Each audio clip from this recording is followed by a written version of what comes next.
Réseaux sociaux, le podcast 100% ASML.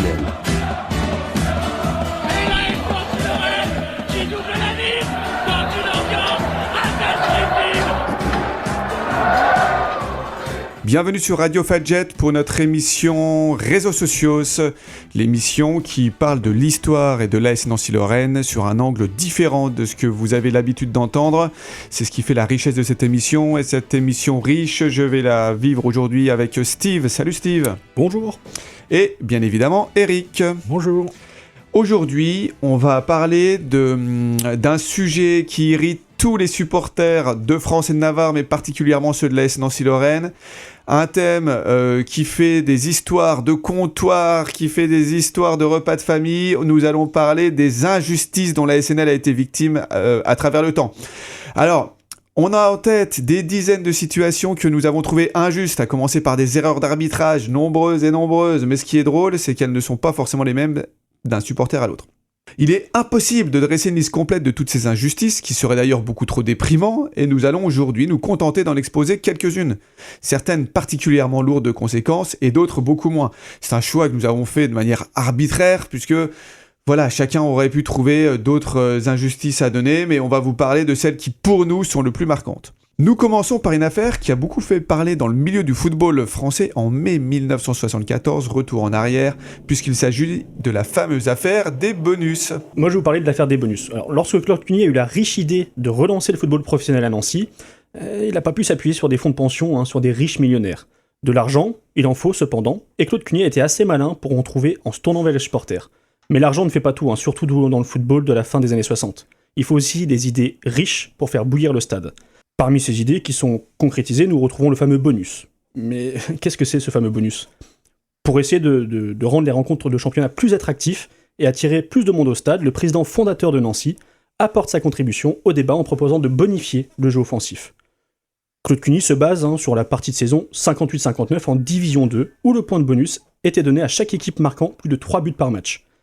Cette idée sort du lot alors que d'autres sont encore à essayer de proposer d'agrandir les buts ou de supprimer le hors-jeu. Certains esprits chagrins, jaloux, vont freiner des deux fers. Mais c'est sans compter la ténacité de Claude Cuny, qui lors de l'Assemblée Générale de la Ligue en 73, arrive à faire adopter le principe d'accorder des points supplémentaires aux équipes marquant de nombreux buts. C'est ainsi que toute équipe qui inscrit 3 buts lors des rencontres se verra attribuer un point supplémentaire au classement général. Et ce, quel que soit le résultat de la rencontre. Après une saison 72-73 terminée à la 6ème place, la saison 73-74 est plus délicate pour les Rouges et Blancs qui démarrent mal en championnat et vont figurer en bas de tableau. C'est compliqué dans les deux surfaces, ça marque pas et ça encaisse des buts. C'est donc une course pour le maintien qui va être jouée lors de la dernière journée de championnat à Picot, où Nancy va rejoindre Lyon le 25 mai 74. Le challenge est simple, il faut que Nancy gagne contre Lyon en marquant au moins 3 buts, et que dans le même temps, Monaco et Troyes s'inclinent sans marquer le point bonus. On imagine la tension sur le terrain et dans les tribunes. Alors, c'est près de 9000 spectateurs qui sont mobilisés pour encourager les Nancéens dans cette opération maintien. La seule ambition de Nancy, c'est de gagner et de marquer beaucoup de buts. À la 17e minute, Carlos Curbelo ouvre le score. Alors, il va récidiver après la pause d'une belle tête. Il ne reste plus qu'un but à inscrire pour que le maintien du club se dessine. Le public le sent et va encourager toutes les contre-attaques des Nancéens et toutes les attaques des Nancéens. À l'heure de jeu, c'est le jeune Olivier Rouillet qui va marquer ce fameux 3e but, synonyme de bonus. L'ambiance, elle est incandescente à Picot. Les Lyonnais vont revenir à la marque par un certain Domenech, mais c'est tout, parce qu'eux, ils sont vraiment assurés de la 3ème place. Les Nancéens vont rater un penalty avant que l'arbitre ne délivre tout le peuple nancéen. Joueurs, supporters et dirigeants, tous ensemble, dans le même tour d'honneur pour fêter ce maintien. Il n'y a pas à l'époque de multiplex à la télévision, c'est juste des radios qui donnent l'évolution du score sur les différents terrains. Et sur le terrain de Reims et Sedan, les équipes de Monaco et Troyes sont largement menées. La porte du maintien est donc grande ouverte pour l'AS Nancy-Lorraine. Malheureusement, au moment où les Nancéens sont en communion avec leur public, le speaker de Picot va prendre sa voix la plus grave pour annoncer les résultats définitifs. Certes, Monaco et Troyes ont perdu, mais ils ont pris le point bonus lors de la fin de la rencontre. Après avoir connu quelques minutes l'ivresse du maintien, Nancy connaît la relégation en Division 2. Quelle cruauté. C'est compliqué, Mais aussi, la question, elle est par rapport au match de Monaco et Troyes. Les deux autres matchs ont terminé quand même sur des scores fleuves et c'est un peu suspect.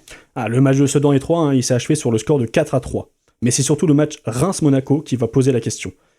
Il s'est achevé quand même sur le score de 8-4. D'ailleurs, il s'agit du seul match de l'histoire de la première division où 2 joueurs ont inscrit chacun un quadruplé. Ouais, c'était 2 buteurs argentins de mémoire, le Rémois Carlos Bianchi et le monégasque Delio Onis. Même à l'époque, hein, c'était rare. C'est vrai qu'il y a des scores un peu plus fleuves que ce qu'on a aujourd'hui, mais des 8-4, dans l'histoire du football français, il n'y a pas dû en avoir beaucoup. J'imagine l'ascenseur émotionnel qu'il y a dû avoir dans le stade pour les joueurs, pour les supporters, ça devait être terrible. Comment la SNL a réagi ? Alors, Claude Cuny et le président de la Ligue de football de Lorraine ont crié au scandale et ont déposé un recours devant les instances nationales. Mais rien n'y fait. Alors, s'il y a eu arrangement, il est très difficile, voire impossible d'en apporter les preuves formelles. Les résultats sont donc homologués. Nancy fait également ouvrir une procédure envers le gardien de Reims qui a tenu des propos désobligeants envers les Nanciens. Je cite, « Ils ont des pois chiches dans la tête ». Là aussi, aucune suite ne sera donnée. Pire, encore, beaucoup d'acteurs du football français vont moquer Nancy, victime du bonus inventé par son président. Mais l'AS Nancy-Lorraine peut se consoler. Lors de cette saison, une génération de jeunes joueurs s'est révélée. 4 ans plus tard, elle apportera au club son premier trophée majeur, la Coupe de France. Ouais, c'est un peu comme si ça était retourné contre nous, cette histoire des bonus, et c'était suspect. On va maintenant évoquer une affaire qui, contrairement à la précédente, s'est déroulée sur plusieurs années. Je veux bien sûr parler de l'affaire Garay. Oui, l'affaire Garay. Mais rassurez-vous, je ne vais pas vous la raconter en détail parce qu'elle est particulièrement longue et soporifique. Je vais me contenter aujourd'hui d'en résumer les grandes lignes. Alors tout commence lors de la saison 99-2000. Souvenez-vous de cette saison qui se termine de manière si frustrante puisque l'AS Nancy-Lorraine à la fin de la saison est reléguée en 2e division à la différence de but. Elle termine 16e avec une différence de -2 alors que Marseille 15e est premier non relégable à une différence de 0. C'est vraiment rageant. Mais ce qui est encore plus rageant, c'est qu'en novembre 2000, quelques mois plus tard, on découvre que cette même saison 99-2000, le RC Strasbourg, qui a fini 9e du championnat, a utilisé toute la saison un joueur muni d'un faux passeport italien. Pour mémoire, à cette époque, les équipes n'ont droit qu'à 3 joueurs extra-communautaires. Pendant très longtemps, les équipes n'ont eu droit qu'à 3 étrangers. Puis après l'arrêt Bosman en 95, ça a été 3 joueurs extra-communautaires. Et donc pour beaucoup de joueurs sud-américains, posséder un passeport européen, un faux passeport européen, multipliait les chances de trouver un club en Europe, évidemment. Or, le meneur de jeu Diego Garay, de nationalité argentine, est arrivé à Strasbourg avec un faux passeport italien et a donc joué illégalement 23 des 34 matchs disputés par le club alsacien.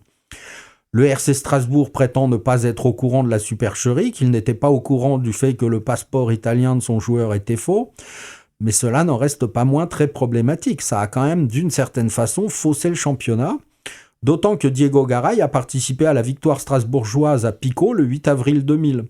On peut donc estimer que l'issue du championnat était faussée. Mais bizarrement, la découverte du faux passeport de Garay se produit en mai 2000, mais ce n'est qu'en novembre 2000, une fois les résultats du championnat 99-2000 déjà homologués, que l'affaire éclate dans la presse. Alors évidemment, quand ils en prennent connaissance, il y a des mécontents à Nancy. Ça commence par les dirigeants évidemment, mais les joueurs aussi sont pas très contents, parce que je vous rappelle que quand une équipe descend de première à la 2e division, il y a une perte de salaire non négligeable. C'est quand même normal que la colère monte, c'est chez les supporters, chez les dirigeants, chez les joueurs, c'est impensable. Alors qu'est-ce qu'a fait la SNL ? Alors la SNL, pour mémoire, à l'époque, elle est co-dirigée par Jacques Rousselot et Gérard Parentin, et Gérard Parentin, c'est un avocat de métier, et il a la particularité d'être particulièrement procédurier. Donc évidemment que les Nanciens sont en colère, pour autant fallait-il se lancer dans une croisade judiciaire interminable, je laisse à chacun le soin de se faire son opinion. Alors que va faire l'AS Nancy-Lorraine ? En janvier 2001, elle saisit le Conseil d'État, rien que ça, pour demander 2 choses. Alors, une chose un peu farfelue à mon sens, qui est sa réintégration immédiate en première division. Alors expliquez-moi comment en janvier, on réintègre une équipe qui joue depuis plusieurs mois en D2 en première division. Donc pour moi, il n'y avait aucune chance pour que ça aboutisse. La deuxième requête était déjà beaucoup plus réaliste, c'était une demande d'indemnisation financière, puisque le préjudice financier subi par la SNL est bien réel. Alors le Conseil d'État va rejeter la demande en avril 2001, La SNL va alors se tourner vers le tribunal administratif avec une autre argumentation, et puis ils vont perdre, et puis ils vont faire appel, et ainsi de suite. Et pendant plusieurs années, je pense qu'Olivier, tu t'en souviens, Oui, je m'en souviens. cette affaire Garay nous a complètement pollué l'existence. Il y avait des articles tout le temps sur la nouvelle procédure en cours, Nancy est débouté, ils font appel, etc. Ça n'avait pas de fin. Moi, je sais qu'à titre personnel, à chaque fois que je voyais un article de l'Est républicain commençant par affaire Garay, je passais mon chemin. C'était vraiment la surdose. Et je dois avouer que je pensais que jamais cette affaire n'aboutirait favorablement pour l'AS Nancy-Lorraine, mais je me trompais, puisqu'en novembre 2004, 4 ans après le début de l'affaire, le tribunal de commerce de Nancy a condamné le RC Strasbourg à verser 2,1 millions d'euros à la SNL en réparation du préjudice subi. Alors, manque de chance, à l'époque, le RC Strasbourg était aux abois financièrement et exiger d'eux le versement de 2,1 millions aurait conduit à la liquidation judiciaire, et ça veut dire que l'AS Nancy-Lorraine aurait dû s'asseoir sur l'argent. Donc la SNL a préféré négocier avec ses homologues strasbourgeois, qui n'étaient pas les mêmes dirigeants en plus que ceux du moment de l'affaire Garay. Entre-temps, ils avaient changé. Donc ils n'avaient vraiment pas de chance. Et donc les deux clubs se sont mis d'accord sur le versement d'une somme de 1,3 million d'euros, ce qui était quand même pas trop mal, dont 5% pour les avocats de la SNL. Alors, anecdote amusante, les avocats de la SNL, c'était Patrice Vic et son fils. Patrice Vic est un ancien joueur, pas professionnel parce il est resté toujours amateur pour préparer son diplôme d'avocat, mais il a joué à la fois au RC Strasbourg et à l'AS Nancy-Lorraine. C'est-à-dire qu'il était dans une affaire qui mettait aux prises ces deux anciens clubs. Alors on pensait l'affaire définitivement close en 2004, mais en juin 2005, nouveau rebondissement, nouveau litige, cette fois entre l'ASNL et ses avocats, puisque ces derniers demandent à Nancy une somme bien supérieure aux 5% budgétés par l'AS Nancy-Lorraine. Ça colle tellement à la peau de la SNL qu'ils arrivent à gagner une affaire en justice et qu'au moment où ils la gagnent, le club en face ne peut pas payer la somme qu'il lui doit. Quand on regarde aujourd'hui la situation des deux clubs, on se dit mais c'est pas possible que ce soit tombé comme ça. Mais bon, quelle conclusion on peut tirer de cette affaire, Eric ? C'est une affaire qui pose d'innombrables questions, mais la plus importante à mes yeux reste la suivante. Pourquoi les instances du football français ont-elles homologué le classement de la saison 99-2000 alors qu'elles savaient déjà à cette époque qu'un joueur strasbourgeois se déplaçait avec un faux passeport ? Alors, est-ce qu'on a vraiment envie de connaître la réponse ? Ça, c'est autre chose. On sait que le football français a toujours tendance à mettre les affaires sous le tapis. Et puis, je précise quand même que à partir du mois de novembre 2000, on s'est aperçu que c'était une affaire qui dépassait largement le cadre de Strasbourg et de Garay et qu'il y avait plusieurs joueurs dans les clubs français qui jouaient avec des faux passeports. C'était le cas de Mondragon à Metz, c'était le cas de joueurs à Monaco, à Saint-Étienne, etc. Oui, je pense que c'est surtout pour ça que c'était mis sous le tapis. Ça permettait d'éviter de partir dans des batailles juridiques un peu partout. Et de toute façon, ils y maîtrisaient plus le sujet. Donc, on met tout sur le tapis, on fait reset et on recommence. Et tant pis pour les clubs qui sont... qui en ont pâti, dont la SNL, malheureusement. J'ai bien peur que tu aies raison. Eric, tu vas à présent nous parler d'une affaire moins importante, mais plus réjouissante pour une fois, pour nous. Oui, on s'est dit que si on ne vous mettait que des injustices qui se terminent vraiment de façon trop injuste, vous alliez sombrer dans la dépression. Donc, on va vous parler d'une injustice qui se finit bien. Ça paraît bizarre formulé comme ça.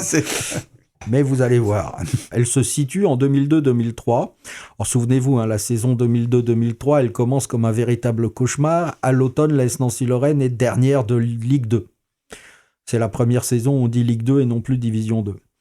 Parallèlement, pour son entrée en Coupe de la Ligue, le tirage au sort lui a désigné Châteauroux comme adversaire à Picot. Or, le match aurait dû avoir lieu le 11 octobre, mais il a été décalé à la demande de la Berrichonne, j'insiste sur ce point. Le match a été décalé au 6 novembre parce que 2 joueurs de Châteauroux étaient sélectionnés en équipe de France Espoir qui devaient se disputer un match à ce moment-là. La SNL a accepté de déplacer la rencontre. Or, entre la date du 11 octobre où le match aurait dû se dérouler et celle du 6 novembre, l'AS Nancy-Lorraine a recruté 2 joueurs, Patrick Moreau et le revenant Samuel Viard. Parce qu'elle est tellement en difficulté en championnat qu'elle a besoin de recruter. Et donc vient le match Nancy-Châteauroux de Coupe de la Ligue, le 6 novembre donc, et la SNL a pris ses précautions. Elle s'est adressée à la Ligue pour savoir si elle pouvait aligner ces 2 joueurs, Moreau et Viard. Et la Ligue lui a confirmé que ça posait aucun problème. Pourtant, le jour du match, le club Castelroussin a déposé une réserve technique contestant la qualification des 2 joueurs. Bon, sur le terrain, la SNL s'est qualifiée en battant 2-1 Châteauroux, et elle s'attendait très logiquement à toucher les 91 000 euros promis aux vainqueurs, d'autant que le 15 novembre, la commission d'organisation des compétitions a débouté Châteauroux de sa réserve technique. Ouais. Alors quel est le problème ? Alors le problème, c'est qu'une figure médiatique parisienne s'en est mêlée, à savoir Michel Denisot, ancien président du Paris Saint-Germain, présentateur vedette de Canal+, et grand supporter devant l'Éternel de la Berrichonne, dont il était d'ailleurs le président d'honneur. Alors il va faire jouer son entre-gens, ses réseaux, pour obtenir de la commission d'appel et d'éthique de la Ligue qu'elle infléchisse la première décision. Et le pire, c'est que ça fonctionne. La commission d'appel et d'éthique désavoue la commission d'homologation des compétitions et donne le match à rejouer le 10 décembre. Alors, c'est pas une affaire d'État, c'est un match de Coupe de la Ligue, malgré tout. À Nancy, cette affaire a déclenché une colère présidentielle. Jacques Rousselot n'y est pas allé avec le dos de la cuillère, il a même déclaré « Nous avons encore une fois la preuve que le parisianisme l'emporte sur les pauvres provinciaux que nous sommes. J'en ai vraiment marre de ce monde d'hypocrites et de pourris. » Bon, vous voyez quand même sortie. Oui, JR, là, il en avait gros sur le cœur. Mais heureusement, entre le premier match gagné et le second, il s'est passé quelque chose à l'AS Nancy-Lorraine puisque Zorro est arrivé. Alors, c'est pas Zerka, c'est plutôt Pablo, puisque souvenez-vous, le 11 novembre, Pablo a été nommé entraîneur de l'AS Nancy-Lorraine en remplacement de Moussa Bezaz. Et s'il y a bien quelqu'un sur qui on peut compter pour se servir de ce genre d'injustice pour galvaniser son groupe, c'est bien notre Uruguayen. Résultat des courses, l'AS Nancy-Lorraine, pour ce deuxième match, a battu sèchement Châteauroux par 3-0 devant un stade Marcel Picot qui criait « Denisot, une chanson, Denisot, une chanson ». Je vous l'avais dit que ça finissait bien. Ça ressemble un petit peu à l'affaire plus récente Pellegrini contre Concarneau qui a fini mal pour l'AS Nancy-Lorraine. Mais on va rester sur du positif, celle-ci finit bien. On va à présent évoquer des événements plus récents qui laissent un goût amer encore en bouche à de nombreux supporters nancéens. Je veux parler de 2 tristement fameux matchs que l'AS Nancy-Lorraine a perdu à Bordeaux. Je suis désolé, moi ça sera pas aussi heureux, la fin sera pas aussi heureuse qu'avec Eric. Alors, lors de la saison 2007-2008, Nancy marche sur tout le monde. Et vraiment, l'équipe elle impressionne le football français. Alors que le souvenir de la Ligue 2 est encore frais, avouons que c'est un véritable exploit qu'accomplissent Pablo Cora et ses hommes. Alors au printemps 2008, c'est un véritable choc de la 31e journée de championnat qui nous est proposé. Le 2e du classement reçoit le 3e. Bordeaux reçoit Nancy. Il y a 3 points entre les 2 équipes et c'est l'occasion rêvée pour Nancy de se rapprocher de leur adversaire du jour. Pour le contexte, Nancy avait battu Bordeaux au match aller sur le score de 1-0, devant 20 000 spectateurs et de très nombreux anciens réunis pour fêter les 40 ans du club. L'AS Nancy-Lorraine avait eu même le droit à l'époque, ou la chance de faire les Guignols de l'info. Les Guignols de l'info qui était une référence humoristique où les gens se retrouvaient. Enfin, c'était un événement, avait fait un sketch sur le monstre AS Nancy-Lorraine dont tout le monde avait peur en Ligue 1. C'était assez fameux, vous pouvez retrouver... il est encore disponible sur Internet. Sur Internet, vous pouvez retrouver exactement. Alors, l'affiche est belle, mais je sens que la suite va être un peu moins réjouissante. Au moment du coup d'envoi, Nancy va rester sur une série de 5 matchs sans défaite et se replace idéalement pour la course au podium. Galvanisés par cette perspective, les hommes de Pablo Cora se livrent à un pressing assez haut. Les Nancéens ouvrent le score par Zerka d'un but peu académique. C'est sur le score de 1-0 que les 2 équipes vont regagner les vestiaires. Probablement secoué par Laurent Blanc, Bordeaux revient avec des meilleures intentions et avec beaucoup plus d'envie. C'est Bordeaux qui égalise. Cette égalisation est immédiatement sanctionnée d'un second avertissement synonyme d'expulsion pour Jonathan Brison. La partie devient alors à sens unique. Sur une action anodine, le ballon de l'attaque bordelaise sort en sortie de but. Mais l'arbitre, persuadé qu'un défenseur nancéen a touché le ballon en dernier, donne un corner. Une erreur d'appréciation qui arrive à chaque match, mais malheureusement qui aura des conséquences très malheureuses. Sur ce corner, Miku accroche Chris Malonga et lui fait une prise de judo. Tout le monde pense que le coup de sifflet de l'arbitre va donner coup franc en nancéen. Mais non. Monsieur Poula va désigner le point de pénalty. Cette décision va mettre le feu aux poudres et on va vraiment en parler très longtemps. Mais en attendant, Bordeaux va pas manquer l'offrande, il va transformer la sentence sans trembler pour s'offrir un 2-1 à la 83e minute. La tension devient palpable sur le terrain et un début de bagarre générale vient entacher la fin de rencontre. En 1 minute, la rencontre vient de complètement dégénérer. Le malheureux Frédéric Biancalani sera également exclu suite à un deuxième carton jaune. La rentrée au vestiaire va être électrique et le vestiaire de l'arbitre va être protégé. Et quelles ont été les suites de cette rencontre ? Vous vous doutez bien que cette décision contestable de l'arbitre va alimenter le débat sur l'arbitrage. Les premiers mots de l'arbitre à la sortie du match veulent tout dire. Je cite « Je vais mûrir ma réflexion par rapport à ce triste match pour essayer de retrouver une motivation qui fait cruellement défaut à ceux qui, comme moi, ont découvert le football à travers d'autres vertus et avec des acteurs qui ne se comportent avec fierté et droiture. Quelle triste évolution que celle de notre sport et de notre société. » Ce constat de M. Poulac contraste avec les déclarations de Mikou qui nous dit « Personne à la télévision, à la radio ou dans la presse écrite n'a analysé l'action dans son contenu. On ne l'a jugé que dans un sens, et c'est exagéré et ça me rend fou. » Alors M. Poulain prendra la plume pour exprimer sa frustration et son désarroi au président de la commission des disciplines de la LFP. Il réclame des sanctions draconiennes vis-à-vis des joueurs qui pourrissent notre football. Celle-ci se montre assez clément envers le joueur qui écope d'un match de suspension ferme pour simulation de penalty. Chris Malonga, de son côté, a vu son carton annulé. Par contre, le match, il ne sera pas rejoué, et les 3 points que Bordeaux a obtenus vont être validés par la commission des compétitions. C'est en plus d'autant plus malheureux que cette année-là, si je ne me trompe pas, c'est l'année où on finit 4e. Il nous manque que quelques points pour finir 3e et que finalement, dans le compteur final, ça va être très pénalisant pour la SNL, à la fois dans le terme de classement, en termes financiers, parce que la 3e place voulait dire barrage pour la Ligue des Champions. Donc les conséquences de cette erreur d'arbitrage, mais même de cette tricherie, parce qu'on peut parler presque de tricherie, Johan Mikou, et pourtant un joueur que j'adorais parce que c'était vraiment un très très bon joueur, très élégant, a triché sur le coup et ne l'a pas dit. Ça pouvait arriver, mais il aurait pu dire à l'arbitre, écoutez, c'est moi qui... Enfin, voilà.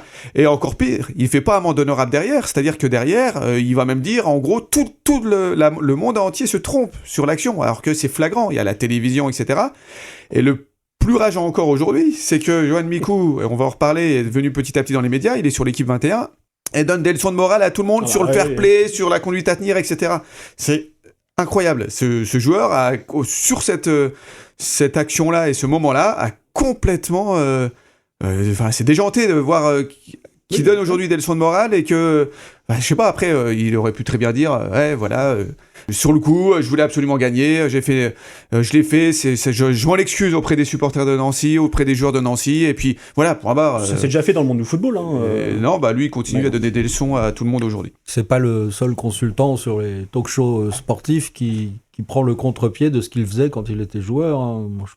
Vous avez même aujourd'hui des arbitres qui sont consultants pour des chaînes de télévision et qui crient après leurs anciens collègues, alors qu'eux-mêmes étaient loin d'être irréprochables quand ils étaient arbitres. Ils étaient loin d'être les meilleurs, effectivement. Il y a souvent le problème de l'arbitrage, alors qu'en plus ils se critiquent entre eux. Comme ça suffisait pas contre Bordeaux, il y a un deuxième épisode à cette mauvaise série bordelaise, et en parlant de mauvais arbitres, on va retrouver un certain arbitre qu'on a encore connu il y a 2 ou 3 ans, personne de Monsieur Varela.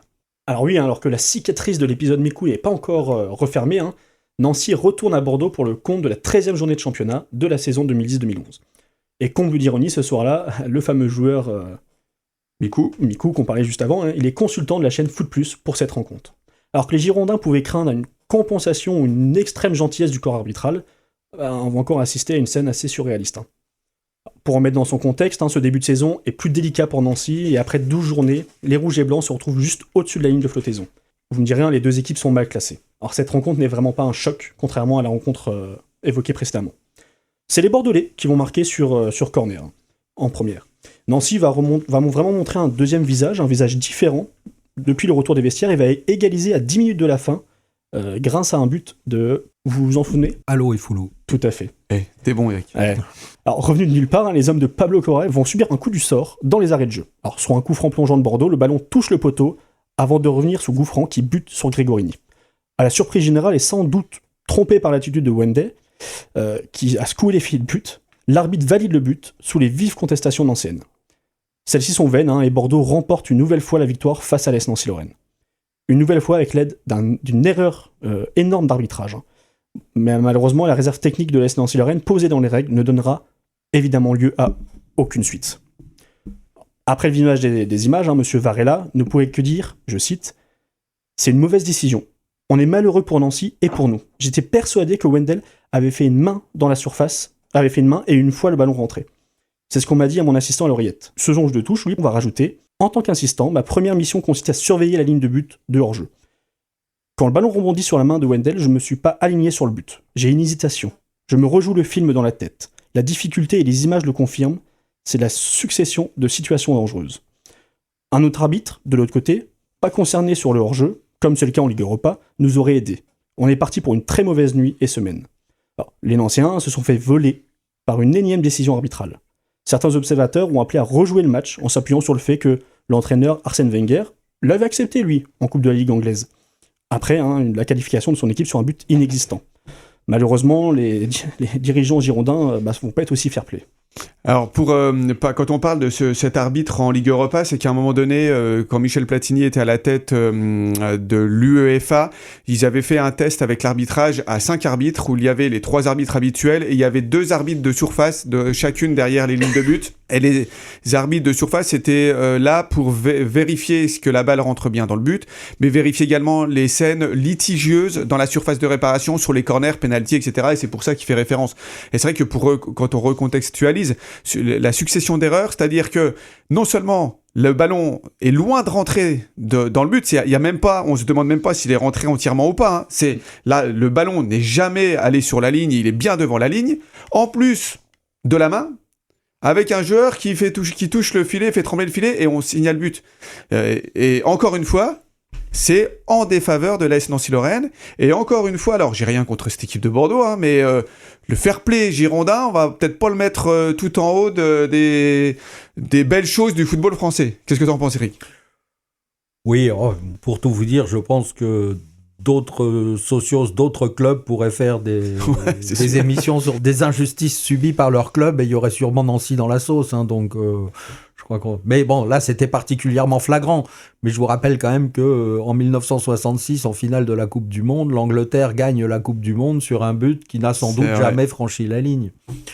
Le seul qui a vu le but franchir la ligne, c'est le juge de touche, qui se trouve être un soviétique qui déteste les Allemands parce qu'il a fait la guerre contre eux et qu'il n'a pas tellement envie d'avantager l'Allemagne. C'est vrai, on peut rajouter la main de Maradona, on peut rajouter Séville 82, des injustices dans le football, il y en a eu, il y en aura probablement moins avec la VAR, même si on peut poser plein de questions sur son utilisation, mais dans ce cas typique et dans ces raisons typiques, il y a moins de chances que ça arrive. Ça nous aurait aidé. Il y a la goal line technologie. Et la goal line technologie qui a aussi apporté, qui a minimisé ces injustices.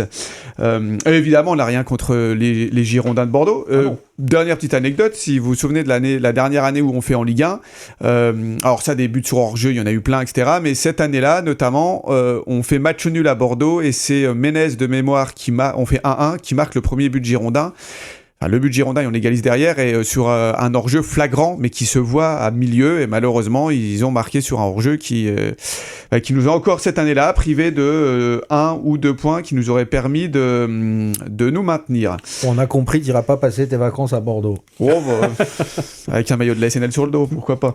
À l'écoute de ces mauvais souvenirs, certains seraient tentés de dire que Bordeaux ne l'a pas emporté au paradis, mais chez les socios, nous ne sommes pas de guerre à nous réjouir du malheur des autres. Donc tu vois, je suis quand même... C'est beau. Grandi. Voilà. Non, mais en plus, voilà, c'est un club que j'aime bien. Et par contre, voilà ce qui est arrivé à Bordeaux aujourd'hui. On est bien placé à Nancy pour le savoir. Ça ne fait plaisir à aucun supporter et on ne souhaite à aucun supporter de vivre ce que vivent les Girondins de Bordeaux actuellement. Et le foot, c'est pas ça. Le foot, c'est autre chose que des financiers qui viennent et qui font n'importe quoi et qui gèrent n'importe comment des clubs. Et j'ai un grand respect, un grand soutien pour les supporters des Girondins de Bordeaux, toutes les personnes qui travaillent, notamment les socios Bordeaux qui ont vu le jour il y a quelques temps, et j'espère qu'ils arriveront à aider leur club. On sait aussi que la SNL n'est pas à l'abri de ce type de mésaventure, donc d'où l'importance des socios et des supporters dans le football. On referme cette page, comme je vous l'ai dit, on aurait pu en parler pendant toute la nuit des différentes injustices. Vous voyez, d'ailleurs, on n'a pas les mêmes, même quand on parle un petit peu sur la fin. Je vous remercie, je remercie Yves pour la régie, merci Radio Fadjet pour l'accueil comme d'habitude. Eric, merci pour ta participation, ton écriture. Je t'en prie. On remercie Stéphane pour son écriture et Steve pour sa participation. Merci à toi. À bientôt et bonne fin de journée sur les ondes de Fadjet. Réseaux sociaux, le podcast 100% ASMR.